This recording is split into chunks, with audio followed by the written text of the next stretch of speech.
Friends, જય Shri Krishna. Sumita kitchen કોર્નરમાં તમારું સ્વાગત છે. આજે આપણે બનાવીશું પીળી મગની દાળના ખાટા ઢોકળા. તો આજે આપણે આથો લાવ્યા વગર ઇન્સ્ટન્ટ મગની દાળના ઢોકળા બનાવીશું. આ ઢોકળા ખાવામાં તો હેલ્ધી છે, પણ એ તે એકદમ સોફ્ટ અને સુપર ટેસ્ટી તૈયાર થાય છે. તો ચાલો બનાવીએ મગની દાળના ખાટા ઢોકળા. જો રેસીપી સારી લાગે તો વિડીયોને લાઇક કરજો, શેર કરજો અને ચેનલને સબસ્ક્રાઈબ કરજો. તો ઢોકળા બનાવવા માટે આપણે સૌ પ્રથમ 1 કપ મગની પીળી દાળ લીધી છે. તેની સામે આપણે 1/4 કપ ચોખા લેવાના છે. તમે ચોખાની જગ્યાએ પૌવા અથવા તો રવાનો પણ ઉપયોગ કરી શકો છો. તો મગની દાળ અને ચોખાને આપણે 5 થી 6 કલાક સારી રીતે પલાળી લીધા છે. આ દાણો આ રીતે નખેથી કટ કરીએ તો એકદમ સારી રીતે તૂટી જાય છે. તો આપણા દાળ ચોખા પલળીને તૈયાર છે. હવે તેનું આપણે પાણી કાઢી લેશું અને તેને 1 થી 2 પાણીએ ધોઈ લેશું. તો આપણે પાણી કાઢીને દાળને અને ચોખાને સારી રીતે ધોઈ લીધા છે. હવે આ પલાળેલા દાળ ચોખાને આપણે મિક્સર જારમાં લઈ લેશું. તેને આપણે પીસવાના છે. તો આપણે અડધા કરીને પીસી લેશું. તો આપણે અડધા મગની દાળ અને ચોખાને મિક્સર જારમાં લઈ લીધા છે. તેની સાથે આપણે 2 થી 3 તીખા મરચાં અને 4 થી 5 આદુના ટુકડાને પણ પીસી લેશું. સાથે આપણે 2 ચમચી દહીં એડ કરશું. તો દહીં આપણે ખાટું લેવાનું છે, તો તેથી આપણે 2 ચમચી એડ કર્યું છે. જો તમે છાશ લેતા હોય તો તમારે પાણી બિલકુલ એડ નથી કરવાનું. અત્યારે આપણે 2 ચમચી પાણી પણ એડ કરશું. હવે આ દાળ ચોખાને આપણે સ્મૂથ પીસી લેશું. તો આ રીતે આપણે દાળ ચોખાને પીસી લીધા છે. તેને આપણે એક બાઉલમાં કાઢી લેશું અને તે જ રીતે આપણે બીજા દાળ ચોખાને પણ પીસવાના છે. તો તેને આપણે મિક્સર જારમાં લઈ લેશું. તો પહેલી વાર પીસ્યા તેમાં આપણે 2 ચમચી દહીં એડ કર્યું હતું. અત્યારે આપણે 1 ચમચી દહીં અને થોડું પાણી એડ કરીને તેને પીસી લેશું. તો પાણી એડ કરવામાં બેટર ઢીલું ન થાય તેનું તમારે ખાસ ધ્યાન રાખવાનું છે. તો આ રીતે આપણે દાળ ચોખા પીસી લીધા છે. તેને પણ આપણે બાઉલમાં લઈ લેશું. તો મેં તમને આગળ જણાવ્યું તે રીતે તમારે જો ચોખાની જગ્યાએ પૌવા અથવા રવાનો યુઝ કરવો હોય તો કરી શકાય છે. જો પૌવા લેવાના હોય તો તેને 10 થી 15 મિનિટ પલાળીને દાળની સાથે જ પીસી લેવાના. જો રવો લેવો હોય તો તેને ડાયરેક્ટ જ બેટરમાં એડ કરી દેવાનો. જો રવો લેવો હોય તો તમારે 10 મિનિટ બેટરને રેસ્ટ માટે પણ રાખવું પડશે, જેથી કરીને રવો એકદમ સારી રીતે પલળી જાય. તો તૈયાર કરેલા બેટરમાં આપણે સ્વાદ પ્રમાણે મીઠું અને 1/4 ટીસ્પૂન હળદર પાવડર એડ કર્યો છે. સાથે સાથે આપણે બેટરમાં 1 કપ કાચા મકાઈના દાણા એડ કરશું. મકાઈના દાણા એડ કરવાથી ઢોકળા ખાતી વખતે એકદમ સરસ ક્રન્ચી અને સ્વીટ ટેસ્ટ ઢોકળામાં આવશે. અને સાથે લીલા ધાણા પણ એડ કરશું. આ ઢોકળાને વધારે હેલ્ધી બનાવવા માટે તમારે તમારી ચોઈસના કોઈ પણ વેજીટેબલ એડ કરવા હોય તો કરી શકાય છે. અને ઢોકળા બની ગયા પછી ડ્રાય ન થાય ને એકદમ સરસ સોફ્ટ રહે તે માટે આપણે 2 ચમચી તેલ પણ એડ કરી દઈશું.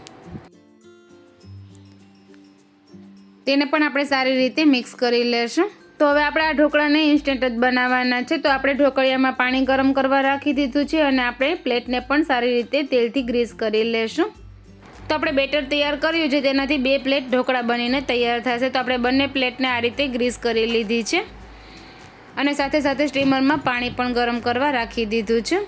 તો આપણે સ્ટીમરમાં પાણી પણ ગરમ થઈ ગયું છે અને પ્લેટને પણ ગ્રીસ કરી લીધી છે. હવે છેલ્લે આપણે બેટરમાં અડધી ચમચી ઈનો ફ્રૂટ સોલ્ટ એડ કરશું. તમે તેની જગ્યાએ મીઠા સોડા પણ લઈ શકો છો.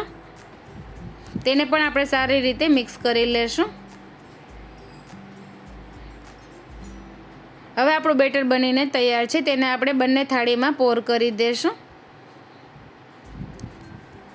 તો આપણે હાફ બેટરને થાળીમાં લઈ લેવાનું છે. તો આપણે બંને થાળીને સાથે સ્ટીમરમાં બાફી લેવાની છે. જો તમારે બંને થાળીને અલગ અલગ બાફવાની હોય તો એક થાળીમાં જેટલું બેટર સમાય એટલા જ બેટરમાં ઈનો અથવા તો મીઠા સોડા એડ કરવાના. ટૂંકમાં જ્યારે ઢોકળા બાફવાના હોય ત્યારે તમારે ઈનો અથવા તો મીઠા સોડા એડ કરવાના. સાથે સાથે આપણે થાળીમાં લાલ મરચાંનો પાવડર સ્પ્રિંકલ કરી દઈશું અને થાળીને આપણે સ્ટીમરમાં બાફવા રાખી દઈશું. તો આપણે બંને થાળીને સાથે જ બાફી લેવાની છે. હવે ઢાંકણ બંધ કરી દઈશું અને ઢોકળાને 15 થી 20 મિનિટ બાફી લેશું. તો 15 થી 20 મિનિટમાં ઢોકળા એકદમ સરસ બફાઈ ગયા છે. તો ટૂથપીકથી આપણે ઢોકળાને ચેક કરી લેશું. તો આપણે ટૂથપીક એકદમ સરસ ક્લીન આવે છે, તમે જોઈ શકો છો. તો ઢોકળા એકદમ સરસ બફાઈ ગયા છે.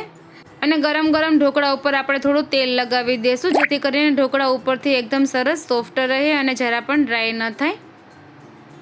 તો ઢોકળાને તમે વઘાર કર્યા વગર આ રીતે પણ ખાઈ શકો છો. તો પહેલાં આપણે ઢોકળાને કટ કરી લેશું અને ત્યારબાદ તેનો વઘાર પણ કરી લેશું. તો ઢોકળાને આપણે આ રીતે કટ કરી લીધા છે. હવે તેનો આપણે વઘાર કરી લેશું. તો વઘારમાં આપણે 2 ચમચી તેલ એડ કરશું અને અડધી ચમચી રાઈ એડ કરશું. રાઈ થોડી ફૂટી જાય ત્યારબાદ આપણે કટ કરેલા મરચાં એડ કરી દઈશું અને મીઠા લીમડાના પાન એડ કરશું. વઘારને બરાબર મિક્સ કરી લેશું અને ગરમ ગરમ વઘારને આપણે ઢોકળા ઉપર રેડી દઈશું. તો આપણે મગની દાળના ઢોકળા બનીને તૈયાર છે. તો ફ્રેન્ડ્સ, તમે આ એકદમ સુપર ટેસ્ટી અને હેલ્ધી મગની દાળના ઢોકળા મકાઈની દાણાના ટેસ્ટ સાથે એકવાર ચોક્કસથી ટ્રાય કરજો અને તમારા અનુભવ મને કોમેન્ટ બોક્સમાં જરૂરથી શેર કરજો. અને જો રેસીપી સારી લાગી હોય તો ફ્રેન્ડ્સ અને ફેમિલીમાં પણ શેર કરજો. અને આવી જ નવી નવી રેસીપી માટે ચેનલને સબસ્ક્રાઈબ પણ કરી દેજો અને બાજુમાં બેલ આઇકનને પ્રેસ કરજો, જેથી મારા આવતા વિડીયોની નોટિફિકેશન તમને સૌથી પહેલાં મળે. બાય બાય ફ્રેન્ડ્સ, ફરી મળીશું એક નવી રેસીપી સાથે. Thank you for watching.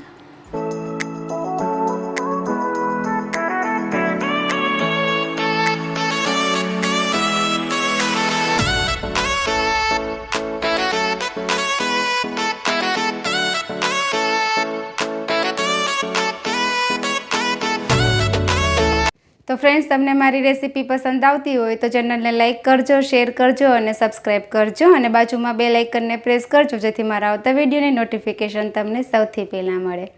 Bye bye friends.